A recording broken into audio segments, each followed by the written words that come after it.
ওরে বাপরে, মুখ আমার শেষ।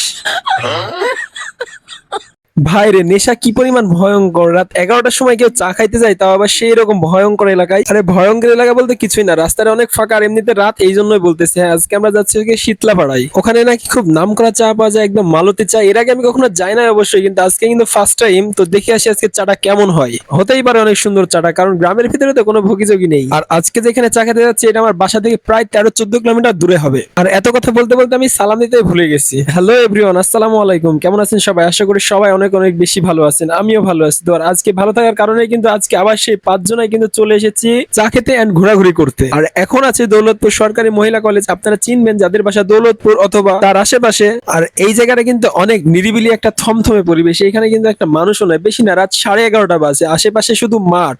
এত সুন্দর একটা বিউটিফুল রাত, অনেক বেশি ভালো লাগছে কিন্তু। আর আমি তো অনেক ভিডিওতে বলে রাখছি, রাত্রে ঘোরাঘুরি করতে আমার একটু বেশি ভালো লাগে। শুধু বেশি না, অনেকটা বেশি ভালো লাগে, কারণ রাত্রে গাড়ি ঘোড়া অনেক কম থাকে, রাস্তাটা অনেক ফাঁকা থাকে। তো ওয়েদারটা আমার অনেক জোস লাগে। তো গাইস, তো অনেক বকবকানি বকতে বকতে ফাইনালি চলে এলাম সেই বিখ্যাত চায়ের দোকানে শীতলাপাড়া। আর আপনাদের তো বলাই হয়নি, আজকে যে 5 জনা চা খেতে এসেছি, এটা হচ্ছে বিদ্যুৎ ভাই, শাহাবুল ভাই, আর এটা হচ্ছে কি আমাদের টিমের মেম্বার। আসসালামু আলাইকুম বড় ভাই। আর এটা হচ্ছে কি আলী ভাই। আলী ভাই পেয়ারি দেখতেছে, মানে পেয়ারি খাবো এই জন্য। এবং সবশেষ দেখেন তো, এটা চিনতে পারেন কিনা, এটা কে? হ্যাঁ, এটাই কিন্তু আমি। তো এসে এখানে সবাই মিলে বসলাম চায়ের দোকানের সামনে। এটা ফাঁকা দোকান ছিল, যদি এখন বৃষ্টি শুরু হয়ে গেছে। যখন আসতেছিলাম তখন বৃষ্টি পড়তেছিল না, কিন্তু এখন বৃষ্টি হচ্ছে হালকা হালকা। তো যাই হোক, তারপরে সব একসঙ্গে বসলাম। তো বসে এদিকে আড্ডা দিচ্ছিলাম। তো তার আগে চায়ের অর্ডার দেওয়া হয়েছে। এখানে চায়ের অর্ডার দিলে কিন্তু আবার 20 মিনিট সময় দেওয়া লাগবে, মানে 20 মিনিট সময় লাগবে তাদের চাটা তৈরি করতে। তো চা বানাইতে তো 20 মিনিট সময় লাগবে। কি করবো, শুধু শুধু কি বসে থাকা যায়? 5টা মানুষ, আর আমাদের মুখ তো চলতেই থাকে, আপনারা তো ভালোই জানেন। মানে আমরা যেমন চলি, আমাদের কিন্তু মুখও চলে। সঠিক বলেছেন।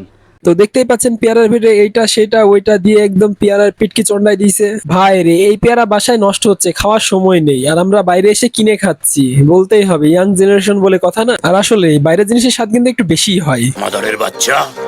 তো চলুন টেস্ট করা যাক। ওরে বাপরে, দেওয়ার আগে আবার দেখছি পেয়ারার ভিতরে বাঁশ ভরে দিল। ও, এটা তো বাঁশ না, এটা হচ্ছে তেলিকাটা। সরি, তেলিকাটা হবে কেন, এটা তো হচ্ছে গিয়ে কাঠি। ভাই রে, এইটা কোনো কাজ? একটু পরে খাবো হচ্ছে গিয়ে পুরো পাউরুটি, আর হচ্ছে গিয়ে দুধ চা। তো দুধ চা হচ্ছে গরম, গরমের সঙ্গে ঝাল খেলে তো মুখে তো এমনি ঝাল লাগবে। বলেন তো কেমনটা লাগে? এই যে এদিকে চাও চলে এসেছে, কিন্তু আমার ওইদিকে পেয়ারা খাওয়া এখনো কিন্তু শেষ হয়নি। খাও খাও, একটু পরে বুঝবে। এদিকে কিন্তু মুখে সেই পরিমাণ ঝাল লেগে আছে, ঝালের সাথে গরম কেমনটা লাগে বলেন তো? খাওয়াই শেষ হয়নি, একের পর এক চলে আসছে, এখন আবার পাউরুটিও চলে আসলো। তো যাই হোক, তাড়াহুড়া করে পেয়ারি খাওয়া শেষ করে দিলাম, কারণ চা ওইদিকে ঠান্ডা হয়ে যাচ্ছে। আর চা সবসময় গরমই ভালো লাগে, ঠান্ডা হলে বেশি একটা ভালো লাগে না। আর ভাইরে কি বলবো, আমার এই এক্সপ্রেশন কখনো, মানে কি বলবো, কিছু বলার নাই। আর দেখেন, ওরে বাপরে, মুখ আমার শেষ। ভাই রে, আমার সাথে কেন হওয়া লাগবে? চা খেতে গেলে আমার মুখ পুড়ে যায়। আল্লাহ, কি একটা অবস্থা দেখছেন। ওরা কিন্তু খেয়ে যাচ্ছে, আর আমার এক চুমুক চা খেতে গিয়ে আমার মুখের 12টা বেজে গেল। আর তাতে খেয়েছি আবার ওই যে ঝাল দিয়ে পেয়ার। আবার তাতে আমি কিন্তু বেশি করে নিয়ে এসেছি, মানে সবাই মিলে আছি তো, তো ঝাল একটু বেশি করেই দেন। আপনারা বুঝবেন না, যদি ঝাল দিয়ে পেয়ারা খেয়ে যদি কখনো গরম জিনিস খান, তখন বুঝবেন কেমনটা লাগে।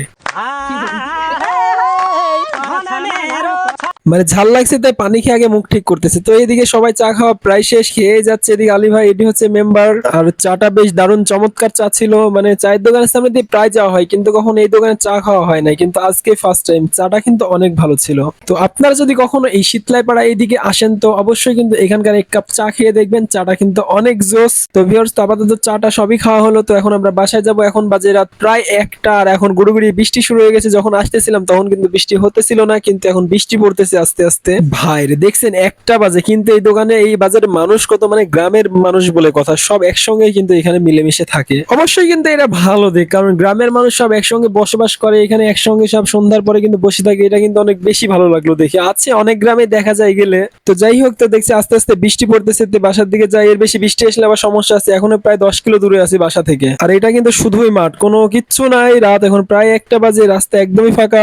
তো ভিউয়ার্স, তো ভিডিওটি কেমন লাগলো অবশ্যই কিন্তু তা কমেন্ট বক্সে বলে যাবেন। আর কে কোথায় থেকে ভিডিওটি দেখছেন সেটাও কিন্তু অবশ্যই কমেন্টে জানিয়ে যাবেন। আর আমার চ্যানেলে নতুন হয়ে থাকলে চ্যানেলটি অবশ্যই সাবস্ক্রাইব করে পাশে থাকবেন, প্লিজ প্লিজ প্লিজ। তো ভিউয়ার্স, তো আজকের ভিডিও এই পর্যন্ত। আজকে আমি রানা আপনাদের মাঝ থেকে বিদায় নিচ্ছি। দেখা হচ্ছে পরবর্তী ভিডিওতে। সেই পর্যন্ত সবাই ভালো থাকুন, সুস্থ থাকুন। আল্লাহ হাফেজ, টাটা, বাই বাই, আসসালামু আলাইকুম।